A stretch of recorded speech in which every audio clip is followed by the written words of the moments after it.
10억 원이 있으면 회사 안 가도 되는 걸까요? 한 번쯤은 생각해 보셨을 겁니다. 출근길 지하철에서 야근하는 밤에 월급날 통장을 보면서 말입니다. 그냥 상상이 아닙니다. 요즘은 이걸 진지하게 계산하는 사람들이 있습니다.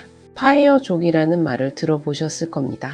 경제적 자립과 조기 은퇴를 뜻하는 단어입니다. 20대, 30대 직장인들 사이에서 인생 목표로 자리 잡았습니다. 공허한 이상론이 아닙니다. 숫자를 대입하면 이야기가 달라집니다. 핵심은 자산 규모가 아닙니다. 은퇴 이후에도 끊기지 않는 현금 흐름입니다. 국민연금 수령 시점은 점점 늦어집니다. 평균 퇴직 연령은 50대 초반에 머물러 있습니다. 그 사이의 공백기를 무엇으로 메울 것인가? 이게 문제입니다. 이 고민의 중심에 배당이 있습니다.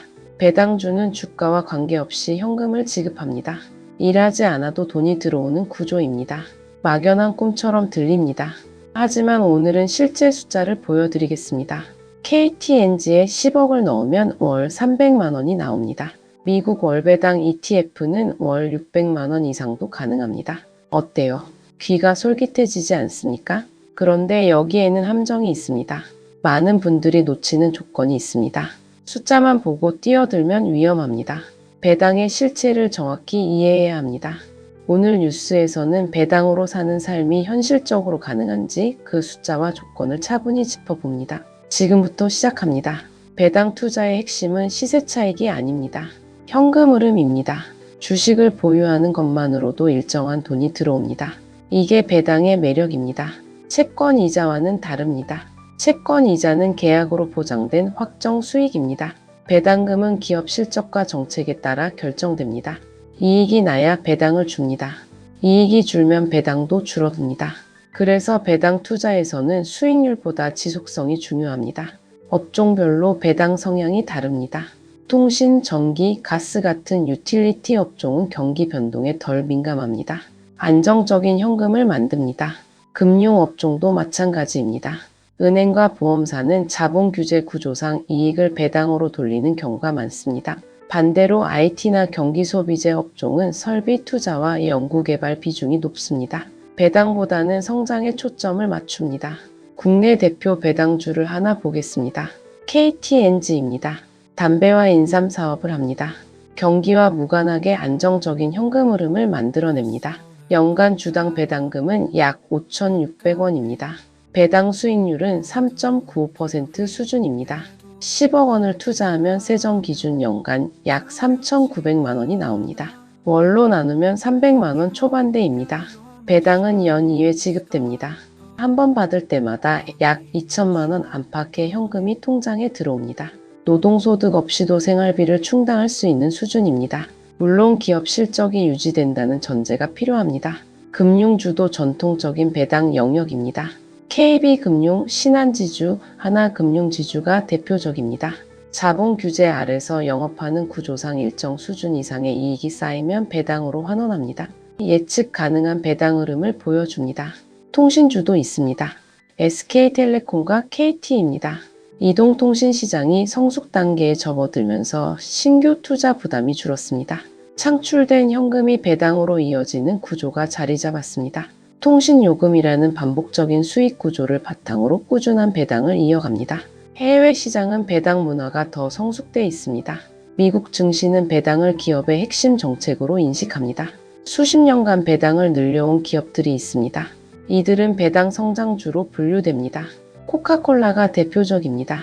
전 세계적인 브랜드 파워와 안정적인 소비 기반을 바탕으로 60년 이상 연속 배당을 이어왔습니다. 존슨앤존슨도 있습니다. 의약품과 의료기기, 소비재를 아우르는 사업 포트폴리오를 갖췄습니다. 경기 사이클과 무관하게 안정적인 실적을 유지합니다. 이들 기업은 고배당보다는 장기적인 현금 흐름 안정성으로 평가받습니다. 개별 배당주를 선별하고 관리하는 일은 쉽지 않습니다. 기업 실적 변화, 배당 정책 수정, 업황 변동을 계속 점검해야 합니다. 그래서 요즘은 배당형 ETF가 대안으로 떠오릅니다. 여러 배당주를 한꺼번에 담아 분산 투자할 수 있습니다. 개별 기업 리스크를 낮추면서도 안정적인 현금 흐름을 확보할 수 있습니다. 운용 보수가 낮아 장기 투자에 유리합니다. 특히 최근 주목받는 상품이 월배당 ETF입니다. 전통적인 배당 ETF는 분기 단위로 배당을 줍니다. 월배당 ETF는 매달 분배금을 지급합니다. 생활비 보완이나 은퇴 이후 현금 흐름 관리 측면에서 체감도가 높습니다. 그런데 여기서 많은 분들이 이렇게 묻습니다. 그럼 월배당 ETF는 어떻습니까? 미국 시장에 상장된 JPI라는 상품이 있습니다. JP모건 에쿼티 프리미엄 인컴 ETF입니다. 대표적인 월배당 ETF입니다. 연 환산 분배율은 7%에서 9% 수준입니다. 10억 원을 투자하면 연 7천만 원에서 9천만 원이 나옵니다. 월로는 600만 원에서 750만 원입니다. 숫자만 보면 정말 회사 갈 이유가 없어 보입니다. 그런데 문제는 여기부터입니다. 높은 분배율이 항상 높은 수익을 보장하지 않습니다. 분배금을 지급하면 기준가가 조정됩니다. 배당락이 생깁니다. 환율 변동도 있습니다. 달러 자산이기 때문에 환율이 떨어지면 실질 수익이 줄어듭니다.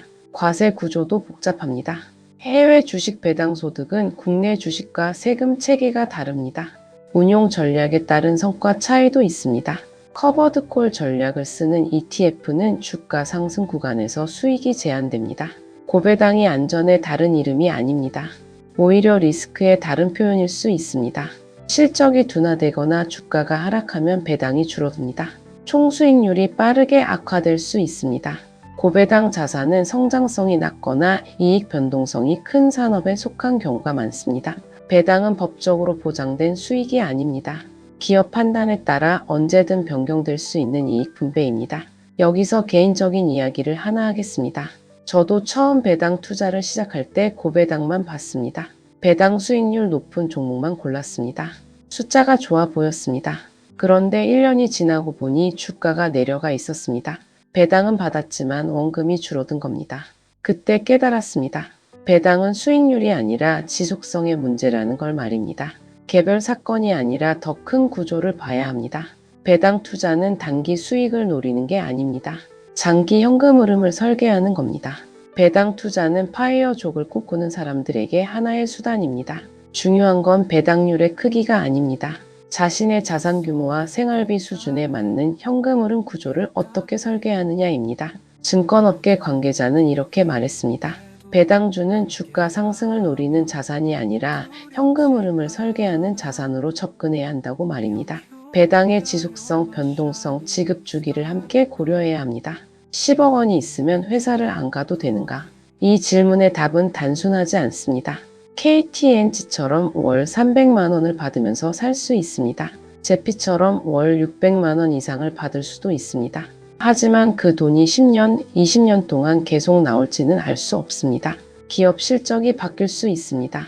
시장 환경이 달라질 수 있습니다. 환율이 흔들릴 수 있습니다. 배당 투자는 돈을 불리는 방식이 아닙니다.